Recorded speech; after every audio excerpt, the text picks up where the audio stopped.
Born of necessity, feared by its creators but vital for the continuance of the universe, the Thistle Experiment was born. Follow for more badass science fiction stories. The Council of Architects had deliberated for 1,000 cycles.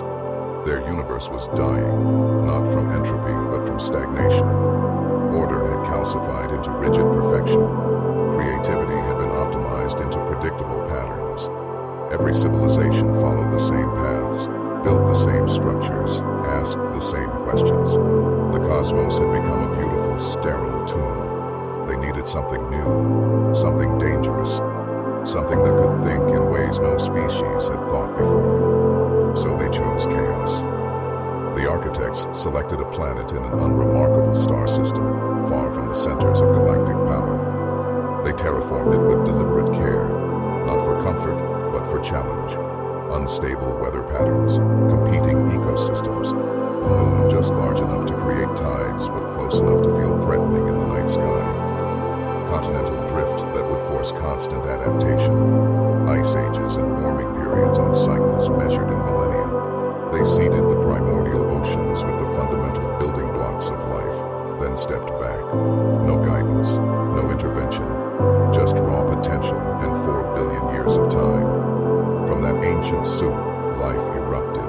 Single cells that learned to cooperate, organisms that learned to compete. Evolution driven not by peaceful optimization, but by constant grinding pressure. Extinction events that killed 90% of all species, forcing the survivors to adapt or perish. And finally, impossibly, one species clawed its way to the top. They called themselves humanity. The architects watched from beyond the veil, both terrified and fascinated. These creatures were nothing like the ordered species of the greater galaxy. They were contradictions wrapped in flesh, capable of breathtaking kindness and horrifying cruelty, often in the same individual. They built monuments to peace while perfecting weapons of war. They wrote poetry about love while planning how to kill their enemies. They were creative in ways that bordered on madness.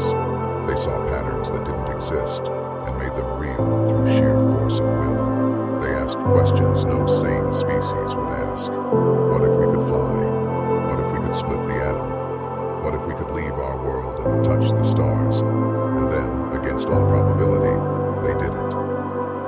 The Thistle Experiment had succeeded beyond the architect's wildest projections. Humanity possessed structure when needed, governments, laws, engineering principles, but they also wielded chaos like a weapon. Art, innovation, the stubborn refusal to accept impossible as an answer. The universe had been stagnant for eons. Now it would never be stagnant again. As humanity took its first steps into the greater cosmos, the Council of Architects made their final decision. They would not reveal themselves. Not yet. Humanity needed to forge its own path, make its own mistakes, discover its own destiny. But they would watch and wait. Because the Thistle Experiment wasn't just about creating a new species. It was about saving existence itself from the death of imagination. And if humanity could survive its own contradictions long enough to reach the stars, they might just save everyone else too. What do you think humanity's greatest contribution to the universe will be? Comment your answer and follow for more epic sci-fi stories.